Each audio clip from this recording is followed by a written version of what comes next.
Hotman 911. Hotman mengajukan pertanyaan kepada para profesor yang membuat KUH pidana yang baru. Pertanyaan saya begini, apakah dalam KUH pidana yang baru perbuatan seorang wanita atau seorang laki-laki, perbuatan seorang wanita yang bekerja sebagai pelacur, perbuatan seorang laki-laki yang bekerja sebagai gigolo merupakan tindak pidana? Ya, kalau mucikari maupun germo ataupun yang menyediakan fasilitasnya itu sudah diatur. Tapi apakah seorang pelacur yang menjual dirinya atau seorang gigolo yang memberikan pelayanan seks kepada wanita merupakan tindak pidana? Pertanyaan ini relevan saya ajukan. Kenapa kalau perbuatan hubungan intim dua dewasa yang sama-sama single belum terikat dengan perkawinan dianggap merupakan tindak pidana perzinahan? Ya, kalau ada pengaduan dari ibu ataupun anaknya. Cuma pertanyaannya, kalau seorang pelacur, ya, apakah itu tindak pidana, baik tindak pidana delik aduan atau merupakan tindak pidana biasa? Mohon para profesor ahli hukum pidana tolong diberikan pencerahan, karena sepertinya undang-undang ini pada saat difinalkan tidak benar-benar merevisi apa hal-hal yang perlu diperbaiki. Sepertinya asal gol. Hotman 911. Halo, jubir tim pembuat KUH pidana mulai angkat bicara atas berbagai kritikan saya. Salah satu yang saya kritik adalah dalam pasal 424 KUH pidana yang baru diatur bahwa apabila kamu menambah minuman atau kalau bartender menambah minuman kepada orang yang sedang mabuk, maka orang yang menambah atau bartender itu bisa kena pidana. Tapi orang yang mabuknya tidak dipidana. Kemudian jubir KUH pidana mengatakan kita hanya mengadopsi ketentuan KUH pidana yang lama, yaitu pasal 300. Saya jadi ketawa. Bukankah kalian mengatakan KUH pidana ini dibuat untuk merubah peninggalan kolonial? Kalau ada dalam KUH pidana yang lama, bukan berarti langsung diadopsi. Tujuannya kan untuk menyempurnakan. Bayangkan bahayanya pasal 424 ini, ya, yaitu bahayanya apa? Turis 5 atau 10 orang kumpul di bar di Bali, satu tipsi atau mabuk. Kemudian dan ukuran mabuk pun tidak diuraikan dalam KUH pidana yang baru. Kemudian temannya nambah satu seloki whisky, atau orang yang mabuk tersebut atau temannya memesan lagi minuman, bartender ngasih.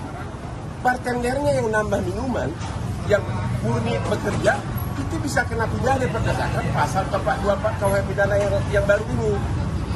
Ya, jadi ini benar-benar adalah peraturan kolonial Belanda yang tetap diadopsi, tapi sudah tidak sesuai kenyataan sekarang. Bahkan itu bisa membuat turis paranoid. Makanya pertanyaan saya adalah, pada saat Anda terpojok karena Anda mengadopsi peraturan lama, Anda mengatakan itu kan sudah ada dalam KUH pidana yang lama. Ya memang ada, tujuan kalian kan membuat KUH pidana yang baru ini kan untuk merubah KUH pidana yang lama yang sudah tidak cocok. Jadi jangan sekarang beralasan bahwa pasal tentang mabuk ini hanya mengcopy paste peraturan yang lama. Ya untuk apa dibikin KUH pidana yang baru? Justru ribuannya KUH pidana yang baru ini adalah agar peraturan ini disesuaikan dengan kebutuhan masyarakat sekarang ini, terutama kebutuhan turisme dan kebutuhan pedagang, kebutuhan rakyat. Anda coba bayangkan, kalau turis baca ini membahayakan. Dan lagi pula ini bukan delik aduan. Masa nambah minuman satu seloki sama teman bisa masuk penjara 1 tahun? Masa bartender yang nambah satu seloki bisa masuk penjara 1 tahun? Sedangkan orang yang mabuk tidak di penjara. Rata-rata turis itu kalau sudah minum tipsi atau sedikit goyang itu pasti ada. Masa semua orang di sekitar bisa ancaman pidana? Itulah tugas kalian. Jangan pada saat terpojok mengatakan kita hanya mengadopsi yang lama. Sepertinya memang banyak yang tidak baca KUH pidana yang baru ini, main setuju aja. Hotman Paris, Hotman 911. Kapan kita berdebat? Ayo dong. Kapan? Saya tantang di Metro TV, kita berdebat langsung. Beberapa hari lalu, Hotman mengajukan pertanyaan, kenapa dalam pasal 424 KUH pidana yang baru disebutkan bahwa orang yang menambah minuman kepada orang yang mabuk bisa dipidana. Termasuk juga karena pekerjaannya, misalnya bar atau waitress yang menambah minuman kepada tamu yang sudah mabuk bisa dipidana 1 tahun penjara. Tapi orang yang mabuknya sendiri tidak dipidana. Itu saya mengatakan itu sangat membahayakan dan membuat para turis takut, karena para turis hampir semuanya pada dasarnya minum alkohol, dan 1 atau 2 sering terjadi mabuk atau tipsi. Kemudian jubir dari tim KUH Pidana mengatakan itu sudah ada dalam undang-undang yang lama, KUH Pidana yang lama, dalam pasal 300. Justru itulah yang saya pertanyakan.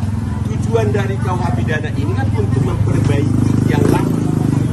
Untuk memperbaiki yang lama. Kenapa ini tidak diperbaiki? Karena ini sudah era modern. Ya, ini KUH Pidana yang lama kan dibuat 13 tahun yang lalu. Pasal seperti itu memang ada. Untuk apa kalian bekerja kalau bukan untuk memperbaiki? Justru tujuannya yang saya pertanyakan adalah kenapa pasal ini masih ada? Karena sudah tidak sesuai lagi dengan kenyataan sekarang ini. Ya, orang mabuk tidak dihukum, tapi kalau ada yang nambah minumannya atau karena pekerjaannya sebagai waitress atau bartender bisa dipidana. Jubir tim pembuat KUH Pidana mengatakan itu kan sudah ada dalam undang-undang lama. Bapak, justru itu yang saya pertanyakan.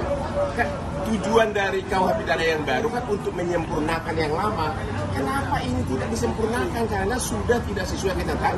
Dan itulah di pasal inilah yang buat turis ketakutan. Ya, kalau itu nanti dipakai, kalau ada oknum aparat menyalahgunakan pasal ini, sangat empuk. Tinggal dia berdiri di bar, oknum aparat dia intip. Kalau sudah ada yang tipsi atau mabuk, kalau dia nambah minuman lagi oleh bartender ditambah, langsung si oknum aparat tersebut bisa langsung menangkap orang yang menambah. Itu sudah tidak sesuai lagi dengan keadaan industri turisme sekarang ini. Ya, jadi sekali lagi kepada jubir KUH Pidana yang saya protes, kenapa peraturan lama yang sudah tidak sesuai lagi dengan kebutuhan sekarang ini masih dipertahankan. Sedangkan hal-hal yang sangat penting Anda tidak atur.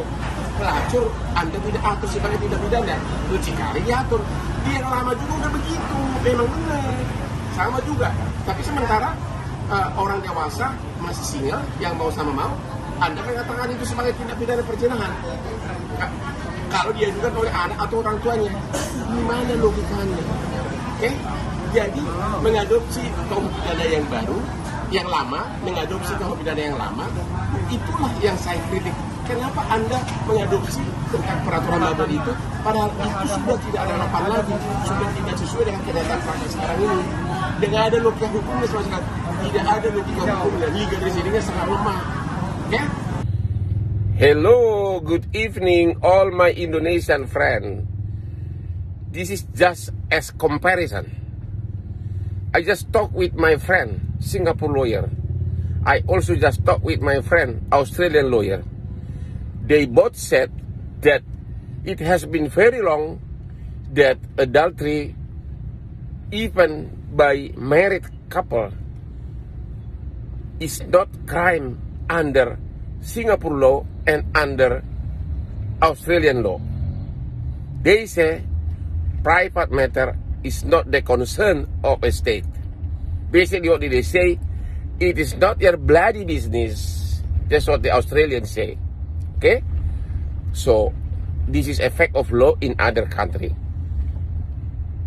I'm not trying to say that you have to follow them, but you should know what happened in other country. Okay? So, under Australian law and under Singapore law, it has been very long that adultery by a married man or woman is not treated as a crime under their law. This is pure private matter, pure civil matter. Of course, either one can file divorce by using that reason. Okay? Okay? So, all young lawyer, I'm still trying to find other country. All just for comparison. Hanya perbandingan. Fact of law in other country. Oke? Good evening all of you. Pencerahan hukum dari Hotman Paris. Hotman yang pernah bekerja di kantor pengacara di Australia baru menelpon beberapa teman pengacara orang Australia di Australia. Pertanyaan saya begini, apakah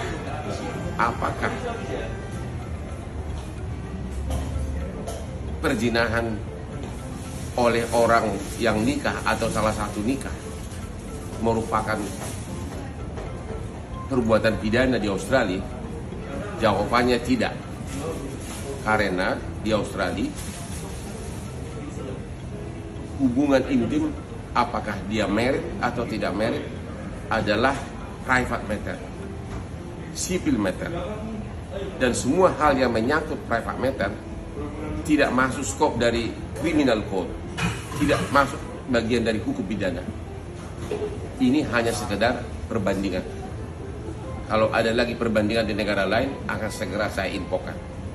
Bukan berarti menyarankan Anda yang nikah untuk berzina. Saya hanya membuat perbandingan pencerahan hukum agar kita tahu apa yang terjadi di negara tetangga. Halo para rakyat Indonesia, ini sekedar pencerahan hukum. Saya baru dapat konfirmasi dari teman saya pengacara di Australia dan juga pengacara di Singapura bahwa menurut hukum Australia maupun hukum di Singapura, perzinahan antara orang yang terikat perkawinan bukan tindak pidana karena dianggap sebagai private matter dan merupakan civil matter, ya.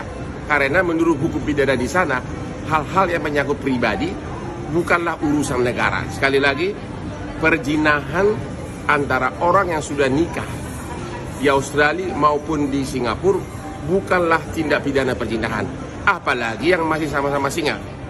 Oke, ini hanya murni pencerahan hukum. Bagi yang merasa dirinya bersih, terserah. Tapi ini kan fakta hukum, saya hanya utarakan fakta hukum di negara lain. Saya lagi menunggu konfirmasi dari teman saya pengacara di Malaysia. Bagi rekan-rekan saya di DPR, sebagai wakil rakyat, saya berdoa, mudah-mudahan semuanya kita bersih. Jangan sampai nanti ada yang duluan kena KUH pidana ini. Mudah-mudahan kita doakan, ya. Kita berdoa agar jangan sampai malah kena duluan atas pasal-pasal yang baru dibuat di KUH pidana tersebut. Oke? Sekali lagi, perzinahan antara orang yang terikat perkawinan menurut hukum Australia dan hukum Singapura bukan merupakan tindak pidana perzinahan, murni masalah perdata. Dan saya sedang menunggu konfirmasi dari pengacara di Malaysia dan negara lain. Hotman Paris, fakta hukum.